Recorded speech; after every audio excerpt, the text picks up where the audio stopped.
এক গ্রামে ছোট্ট দুইটা মেয়ে ছিল। একজনের নাম ছিল রানী আর একজনের নাম ছিল পুতুল। তারা স্কুল থেকে বাড়ি ফেরার পথে তাদের পথ ভুলে যায়। তারা হাঁটতে হাঁটতে জঙ্গলের দিকে যাইতে থাকে। তারা তাদের পথ খুঁজে পাচ্ছিল না। তারা হাঁটতে হাঁটতে নদীর পাড় ধরে তারা হাঁটতে থাকে। তারা হাঁটতে হাঁটতে অনেক ক্লান্ত হয়ে যায়। তারা কি করবে বুঝতে পারতেছিল না।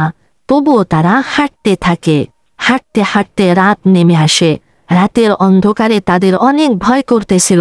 তারা বলে, চলো আমরা ওইখানে একটা ঘর আছে, ওখানে সেই ঘরের মধ্যে আশ্রয় নিই। তারা যখন হাঁটতে হাঁটতে সেই ঘরের কাছে যায়, সেই ঘরের কাছে গিয়ে তারা দুজনে সেখানেই দাঁড়িয়ে থাকে এবং ঘরের ভিতর থেকে কিসের জন্য আওয়াজ আসছিল। তারা ভয়ে কাঁপতে থাকে। হঠাৎ করে দেখে সেখান থেকে একটা রাক্ষস বুড়ি বেরিয়ে আসছে। ওই রাক্ষস বুড়ি তাদেরকে খাওয়ার জন্য তাদের পিছু ধাওয়া করে। তারা সেখান থেকে ভয়ে দৌড়ে পালাইতে থাকে। রাক্ষসও তাদের পিছু নিতে থাকে। তারা দৌড়াইতে দৌড়াইতে সেই নদীর পাশে চলে যায়।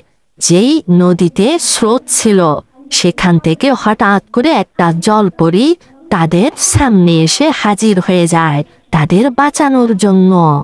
তারা বলে, তোমাদের কোনো ভয় নেই, যাও তোমরা ওখানে গিয়ে তোমরা ওই গাছের নিচেই আশ্রয় গ্রহণ করো। তখন ওই জলপরী ওই ডাইনি বুড়িকে বলে, তুমি ওদেরকে খাইতে পারবা না, যাও এখান থেকে চলে যাও, তা না হলে তোমাকে আমি শেষ করে দিব। তখন ডাইনি তার ভয়ে সেখান থেকে চলে যায়। এইভাবে ওই জলপরী ওই দুজনের জীবন রক্ষা করে। তবু তোমরা যারা আমাদের চ্যানেলটি সাবস্ক্রাইব করনি, এখনই সাবস্ক্রাইব করে নাও।